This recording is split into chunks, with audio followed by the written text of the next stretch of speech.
2012년도 5월 17일 날에 브러스 존슨이라는 사람하고 토마스 라이트라고 하는 사람이 논문을 잡지에다가 논문을 발표했는데 그 논문에서 보니까 이런 얘기가 나오더라고요. 앞으로 G7 국가가 지나갈 거다.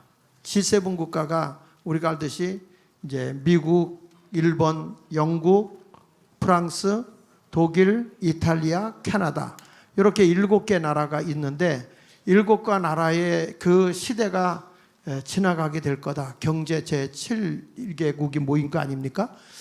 그런데 정말 그거 뒤에 우리가 알다시피 일본이라는 나라가 대한민국보다 2계단 아래로 내려갔어요.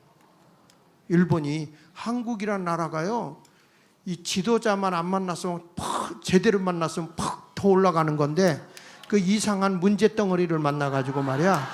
그래가지고 이런 어려움이 왔어요. 그런데 G7 국가가 지나가고 나면 브릭스 시대가 온다.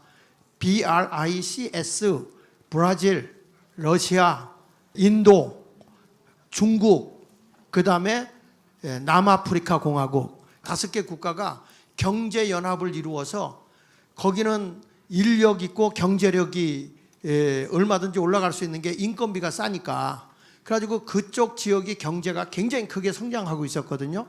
근데 그 브릭스 시대가 지나가고 나면 이분들이 무슨 얘기냐면 거스 시대가 온다. GUTS, 거스 시대가 오는데 이 거스 시대는 4대 강국이 등장한다. 그게 뭐냐? G, 젊은이, 독이다, 독일. U, 유나이티드 스테이츠 아메리카, 미 연합 합중국이다, 미국이다. 그 다음에 세 번째로는 터키다, 터키. 그리고 네 번째로는 사우스 코리아다, 한국이다. 이렇게 얘기를 한 거예요. 이렇게.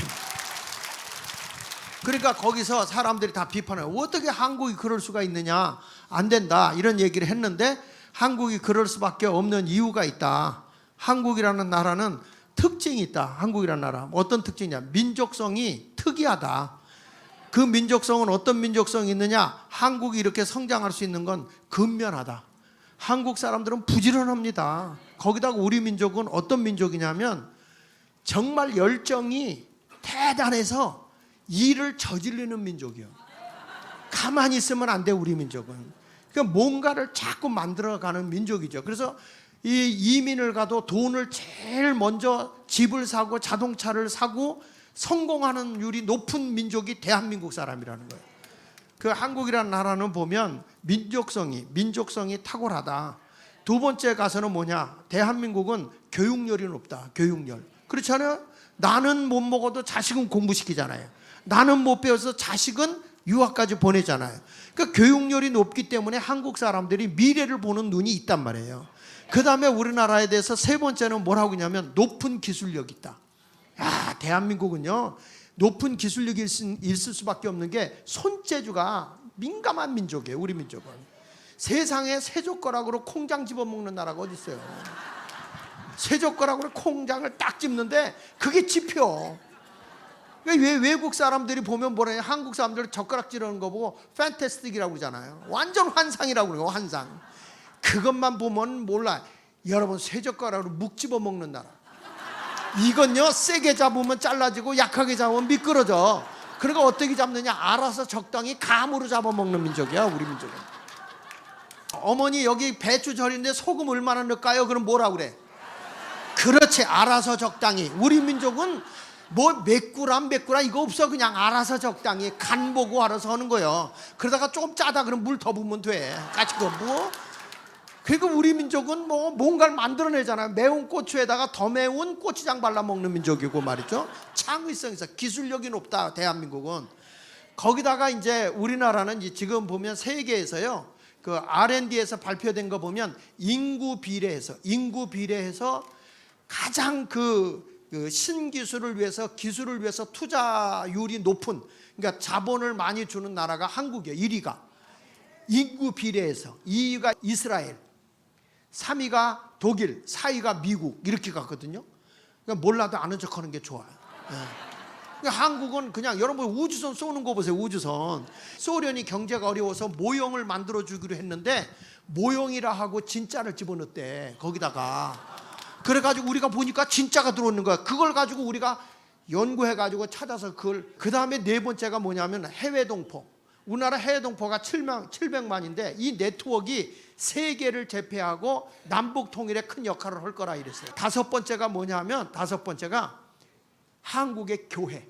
교회가 우리나라가 어렵고 침체될 때마다 항상 영을 깨웠고 사람의 정신을 깨웠고 도덕을 깨우쳤다 이거야. 정치하는 사람들 보면 민주당이든지 저 국민의힘이든지 정치인들이 내일을 바라볼 수 있습니까? 통일 한국을 이루어야 되는데 지금 우리 자유마을에서 정광훈 목사님 뭘 이루자 그래요?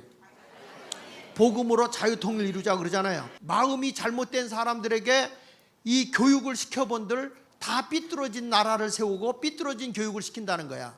그래서 사람의 마음을 바르게 할 수 있는 게 뭐냐? 기독교의 복음이다. 그 운동을 한 사람이 이승만 대통령 아닙니까? 정광훈 목사님 어저께 보니까 나사로 죽였다 살리더라고. 뭐 그냥 뭐 붕대를 칭칭 갖고 난 이렇게 연기하는 설교는 처음 봤어. 그러면 그 부인이 와서 그 남편이 죽었으면 고글 해야 될 거 아니야. 에고. 그 에고가 뭐야? 슬프레자 고할 고자. 슬픔을 고합니다. 그러는 거예요. 아이고는 아니야. 아이고는 영어요. 나도 간다. 예? 자, 이렇게 대한민국이 어려움 당하고 있을 때 과연 자유 통일을 이루려고 하면 20, 30년 앞을 내다보고 어떤 사람이 나오냐면 훌륭한 정치 지도자들이 나와야 돼요. 지금의 저 정치하는 사람들은 하수 정치인들이라 하바리 정치인들이라 20, 30년 앞을 못 내다봐요. 박정희 대통령이나 이승만 대통령 같은 분들은 내일을 바라보고 있었거든요. 미래의 비전을 제시했거든요. 그러니까 어디가 일어나야 되느냐? 자유 통일당이 일어나야 돼요. 자유 통일당이 일어나요. 예. 그래서 자유통일당의 설문을 조사를 해봤어요. 한번 띄워 좀 보십시오. 자유통일당에 대해서 자 여기서 그 기자협회 대표되는 분이 김강이라는 분인데 이분이 다 모든 기자들의 그 데이터를 다 자료를 뽑아가지고 이것을 뽑은 걸 저한테 보내줘서 어저께 또 한참 얘기했죠. 자 여기 보면 우리가 자유통일당 개소식이 5월 16일 날 했어요. 그때 보니까 밋밋하고 뉴스에 어디 나오지도 않아. 그래가지고 우리 언론 대책을 제가 좀 하고 있어요. 욕을 먹어가도 하고 있어요. 기자들 모아놓고 야 이 기사 좀 뿌려라. 기사 좀 뿌려 이거. 그래가지고 이 기사를 뿌리기 시작을 했어요. 뿌리기 시작한 게 이게 막 올리기 시작하는 거. 5월 18일 날 기사 송출하기 시작한 거야. 이제 기사 송출하니까 쭉 올라갔죠. 이게 나와요. 그런데 이게 뭐가 또 이게 확 올라갔냐면 여의도 순복음교회 이용훈 목사님이 나는 그냥 이쪽 편도 아니고 저쪽 편도 아니고 그냥 그 말을 했죠. 그 전까지는 그렇게 강하게 뜨질 않았어. 이분이 그 반을 하는 바람에 이게 쭉 올라간 거야 이게. 그래가지고 자유통일당이 순간에 쫙 올라가서 관심을 갖게 된 거예요. 관심을. 그러니까 이게 이용훈 목사님이 긍정적인 영향을 많이 미쳤어요. 잘 안 될 때 뒤로 넘어져도 코가 깨진다. 왜냐하면 옛날에 게다짝 신고 다닐 때 신발이 없어가지고 뒤로 자빠졌는데 미끄러져서 다리가 올라가면서 게다짝이 붕 떠가지고 코를 빵 때려버려. 그러니까 뒤로 자빠졌는데 코가 깨진 거예요. 그런데 어느 할머니는 예수 믿고 가는 사람들은 모든 것이 합력하여 선을 이루잖아. 새벽 기도로 가다가 할머니가 뒤로 넘어진 거예요. 미끄러졌는데 뒤로 넘어졌는데 코는 안 깨졌는데 뒤통수가 깨졌네. 아야 그러고 보니까 돌멩이가 베겼어. 자그만 돌멩이. 그 이놈의 돌멩이를 빼가지고 보니까 피가 묻었잖아. 닦아갖고 보니까 돌멩이가 이상해. 자세히 보니까 다이아몬드야. 그래서 예수 믿는 사람은 뒤로 자빠져도 다이아몬드가 배겨. 그러니까 우리 자유마을 운동하다가 힘들고 어려운 일 생겨도요, 모든 게 합력해서 선을 이루는 거다 이렇게 생각하고, 아 나는 이제 다이아몬드가 배긴다 이런 생각을 갖고 해. 얼마나 힘들어요. 내가 봐도 힘들더라고. 그날 무슨 또 뭐 비상소집이라고 해가지고 갑자기 밤늦게 모여가지고 11시까지 하라 그러고 뭐 그러더니 또 종이 한 장을 주더니 여기 다 채워갖고 오늘 오라 그러고 막 그래. 그래서 숨 넘어가게 돼. 내가 보니까 여기서 그렇게 열심히 하는 분들은 수명이 조금씩 단축되고 있지 않는가 이런 생각이 들 정도로 보통 이게 스트레스 받는 게 아니야. 그러나 이런 스트레스는 거룩한 스트레스라 장수합니다. 장수해. 이게 나이가 들면요, 내가 그 노인정 있는데 가보니까 활동해야 할 사람들이 다 자빠져 있어. 야, 안 돼요. 시골에 가보니까 할머니들이 다 밥 메고 이러고 있는데 서울에 있는 사람들은 다 자빠져 있는 거예요. 여러분, 뛰어가는 게 편하네, 걸어가는 게 편하네? 이 동네 질문 같지 않으면 대답을 안 해요? 뛰어가는 게 편하네, 걸어가는 게 편하네? 걸어가는 게 편하네, 앉아있는 게 편하네? 앉아있는 게 편하네, 누워있는 게 편하네? 누워있는 게 편하네요, 자는 게 편하네요? 자는 게 편하네요, 죽는 게 편하네요? 그러니까 편안하려면 그냥 죽어. 그러면요, 근심 걱정 수심 하나도 없어요. 자, 그런데 보십시오. 그리고 나서 이 5월 25일 날 특집 기사가 이제 송출됐어요. 이게 하면서 뭐라고 하냐면, 다시 한번 우리 그 신문 기자한테, 야, 정광훈 목사님이 거기 고문으로 딱 있고 당의 모든 걸 하는데 좀 거기를 한번 자유통일당 좀 한번 띄워봐라. 그러니까 기사를 썼는데 거기 보면 자유통일당 실질적 오너 정광훈 목사의 리더십이 중요, 이렇게 타이틀을 잡아서 썼는데 이게요 1위로 떴어. 1위로. 그만큼 언론이 그만큼 중요한 거예요. 자, 그리고요 더 놀라운 건 왼쪽에 보면요, 왼쪽에 보면 국민의 힘에 대해서 사람들이 부정적으로 보고 있는 게 77%예요. 예. 그리고 민주당에 부정적으로 보고 있는 게 76%예요. 민주당은. 그러니까 지금의 기종당을 믿을 수 없다 이거야. 그런데 자유통일당은 어떠냐? 긍정이 57.5%. 긍정.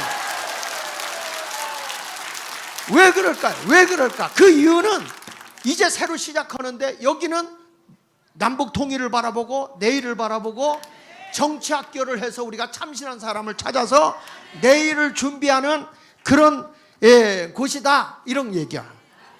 그리고 이제 그리고 뭐 여기 보니까 또 부정적으로 나온 데도 있더라고. 그게 뭐냐면 사랑제일교회 전도사님이 조선 공산당 그 전에 을지로에다가 그 비석 세운 거 있잖아. 그거 전도사님이 때려 부셨더구만. 그러니까 그것 때문에 부정적으로 조금 나온 게 있어요. 데이터 다, 여러분 이건요 다 찾아가지고 컴퓨터가 찾아내는 거라 속일 수가 없어요. 이거는 사실적으로 나오는 거예요. 다음에 넘겨서 보면 여기 보면 이 자유통일당에 대해서 긍정적인 언어가 뭐냐면 새롭게 이 당이 나온 거에 대해서 감사드린다는 게 1위야. 1위. 나라의 소망을 감사드린다. 그리고 이 당을 지지한다. 2위야. 2위. 그 다음에 넘겨서 보십시오. 그 다음에 넘겨서 가지고 넘겨가지고 또 보세요. 그냥 좀 나 안 비춰도 되니까 좀 띄워봐. 이렇게. 자, 여기 보면 왼쪽을 보면 자유통일당 실질적 오너 정광훈 목사 리더십이 매우 중요하다. 서울 매일신문 외 10개 언론에서 특집 기사를 다뤘어요. 정광훈. 그랬더니 이 효과가 많이 나오더라고. 그러니까 별 수 없어. 언론 플레이 해야 돼. 언론. 왜냐하면 여기서 이런 거 전 목사님 나오니까 이제서부터 나오는 거야. 그리고 지금 가장 부정적으로 나오는 게 이 사랑제일교회 요 재개발 문제. 요게 제일 보내서 요것도 기사화 처리하려고 그래. 왜냐하면 잘못 알려진 게 너무 많아.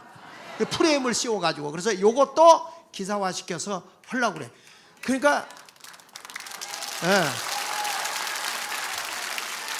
자, 넘겨서 보시면 네 번째도 넘겨서 보시면 자유통일당 연관어 분석을 보면 우리 하여튼 자유통일당에는 계속 연관어가 뭐냐면 정관호 목사 리더십이 중요하다는 단어가 제일 많이 나오고요.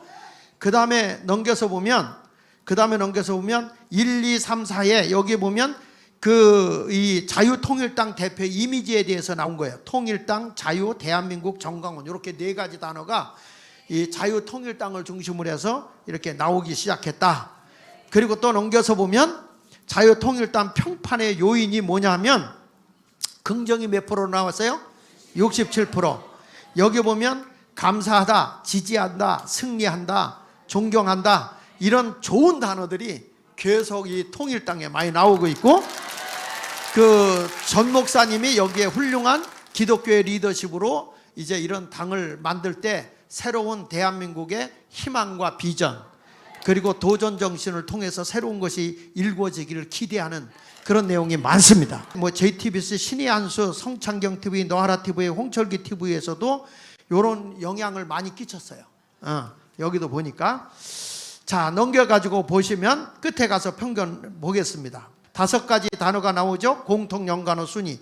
정광훈 목사님을 중심으로 해서 MVP 해서 관련된 단어가 5가지가 나옵니다. 그게 뭐냐? 목사, 대통령실, 노총, 민주노총, 국민의힘, 이런 단어들이 쭉 나오는데 제일 위에 누가 나와요? 정광훈 목사가 딱 나오는 거예요 지금. 예, 거기서. 그래서 자유통일당에 대해서 AI 분석을 보겠습니다. 거기 분석을 보면 쭉 나오는데, 역시 이 전 목사님이 말하는 거에 단어를 분석해 보니까 그 막 욕하는 것 같지만 실질적으로 감성적 언어가 굉장히 많아요. 감성의 언어. 그 말은 무슨 얘기냐면 역시 목사다. 역시 목사다. 감성의 언어가 많이 나오는 거예요. 목사들은 사람의 감성적인 얘기를 많이 하잖아요. 그렇죠? 할렐루야, 놀렐루야, 날렐루야 하면서 막 하잖아요. 자, 그래서 결론을 보겠습니다. 자, 맨 끝에 넘겨가지고 결론을 보면 같이 읽어볼게요. 맨 밑에 위의 분석 결과를 종합해 보면 자유통일당은 유권자들에게 신뢰와 안정성을 약속하는 정당으로 인식되고 있으며 유권자들에게 긍정적인 이미지를 전달하고 있다는 것을 알 수 있다. 따라서 해당 정당은 이러한 감성어를 적극적으로 활용하여 이미지 개선과 선거 전략 수립에 활용해 있을 것으로 판단한다. 자유마을은 앞으로 나라를 살릴 이 거룩한 운동이라는 걸 기억하시고 우리 모두 함께 힘내기를 원하면 만세! 수고하셨습니다. 감사합니다.